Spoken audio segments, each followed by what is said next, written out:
R.E.A.L. is an OCAC program that's reality enrichment and life lessons, and it's a simulation for youth. And your group here at Lesssons went through the simulation a couple of months ago. So to let other people know more about what's going on, I would like to ask y'all some questions.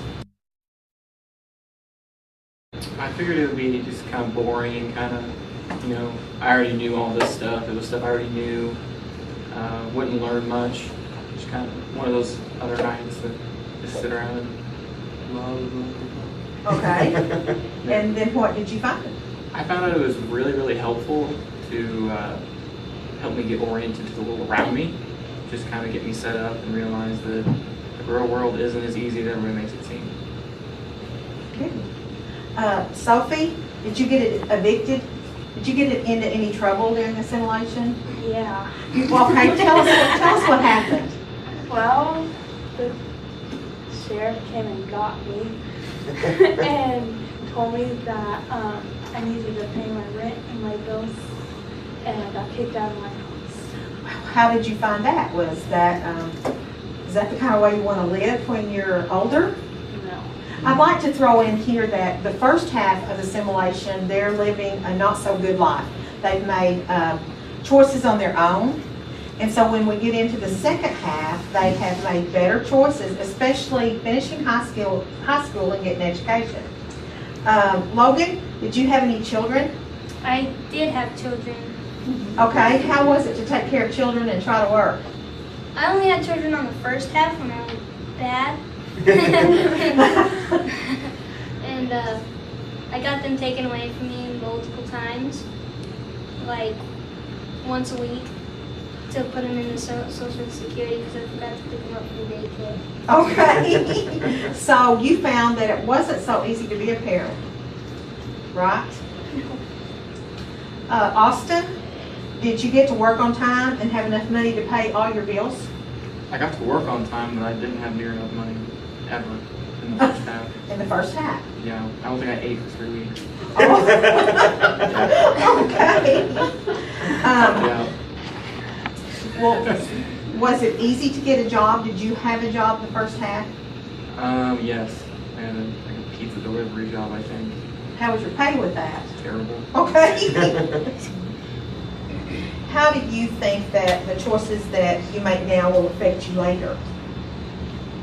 I think that now that I know how much work it takes and how much determination it takes in the real world, that I'll have that in mind as I'm going into finishing high school and going into beyond college and whatnot. I'll be motivated to be in the second half of that simulation the rest of my life. Great. That sounds good. Just do good in school and finish it. That's right. That's right, Logan. Don't get yourself into any bad things like drugs, because it makes everything a lot harder. Put that on your resume. Right. Right. Because that comes up in later life, just like it did in the simulation. What about you, Austin? Well, I think after doing the simulation, I've always wanted to go to college, and I've always wanted to succeed in life and everything, but after doing the simulation, I think that it was just even more motivation towards that. Just be like, if I did choose not to go to college, just what it would be like, even though I want to go to college. So it's a verification that I made the right choice and wanted to go to college. I feel like going to college you'd get a job easier, and then it would help you get a job in the field that you would want. Like, if you want to go into teaching, going to college would let you get into teaching, but if you didn't get an education, then you can't choose your job, because most likely the job that you wanted requires you to go to college. Great. How much do you think good grades plays into this? Good grades in high school?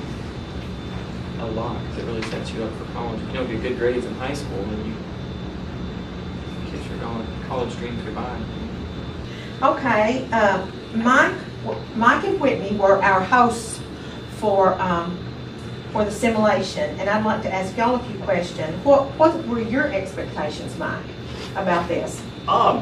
Well, once I found out I got to play sheriff, I was expecting to try to put everybody in jail. No, I think the expectations, not knowing much about the simulation at the beginning, I just thought it was going to be more or less a kind of a class type thing was kind of my expectation out of it, and more of a teaching type thing, and it wasn't that at all. I mean, it taught them a lot, but it was nice to see that it was so much interaction going on.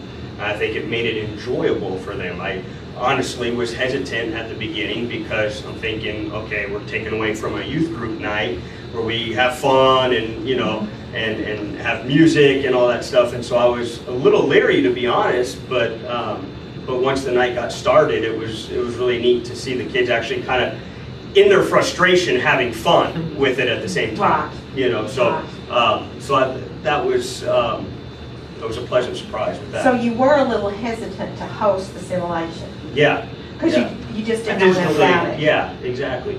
Okay. Whitney, what problems do you see with the youth and their choices?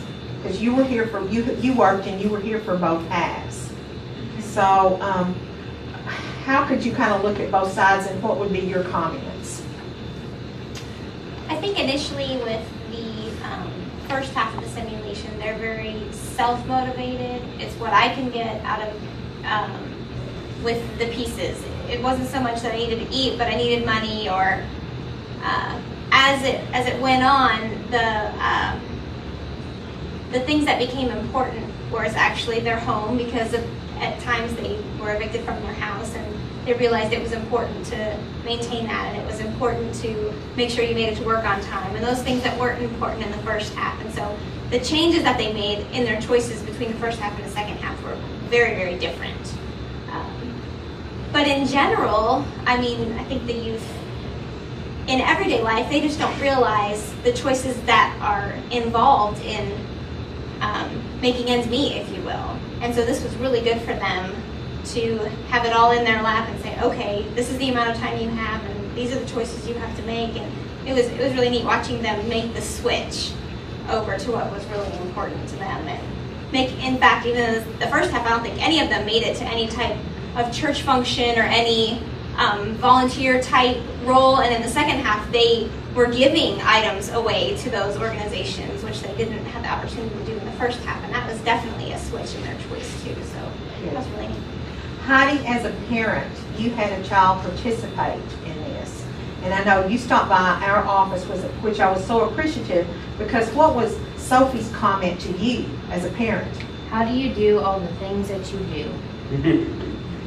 That was her comment, and it really touched her, actually, because she came home and talked about it all that night when she got home, and how she was a horrible parent at the very beginning, and how at the end, you know, she actually learned something, and how to better her life. And so, Mike, would you ever do this again? Oh, for sure. Host another one? Yeah, definitely. Good, because we're looking forward to it. Tell us some of the feedback that you got from the kids.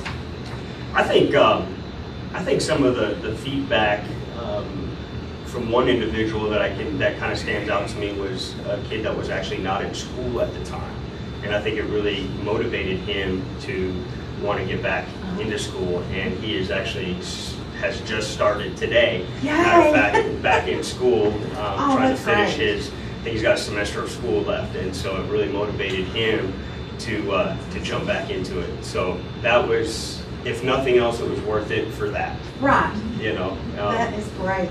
I think he saw how hard it was, realizing that, okay, without an education, these are the type of jobs that are going to be available to me. And if I have kids, if I just decide I want to have a family, you know, how am I going to support my family? How am I going to do these things living on this type of income? And it's just not, I think he saw it as it's not going to happen, you know, will not happen, having kids and doing all the things we need to do for our families. And so it's exciting to see once he figured out, man, I got an education, I had a job, and had money, just made life easier, you know, and so he's back in school today. Oh, great. That is great. Callie, you were a volunteer. Tell a little bit about your reaction when you saw the children participate. The first week, the thought went through my mind, it was like herding cats. They didn't know where to go first or what to do. They didn't really even understand what they were supposed to accomplish. And then as it went along, I could see, okay, I've got this figured out. Next week I want to do this differently. They also would get advice from each other, from their peers. So it was like the blind leading the blind, because none of them knew what they were doing. So then they started asking the people behind the table for information. What am I supposed to do with this? And then they got good instruction and more of a plan. So that was good to see. What were some of the things that you heard the kids say during the simulation? Both This sides. is so hard. What am I supposed to be doing? How do you do this? I don't have enough money. And Mostly whining. And then when we got to the second half, what did you find?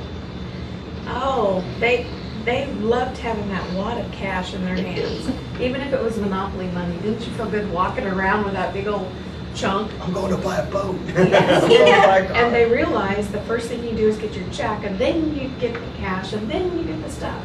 So they have the sequence better, clearer in their minds by then.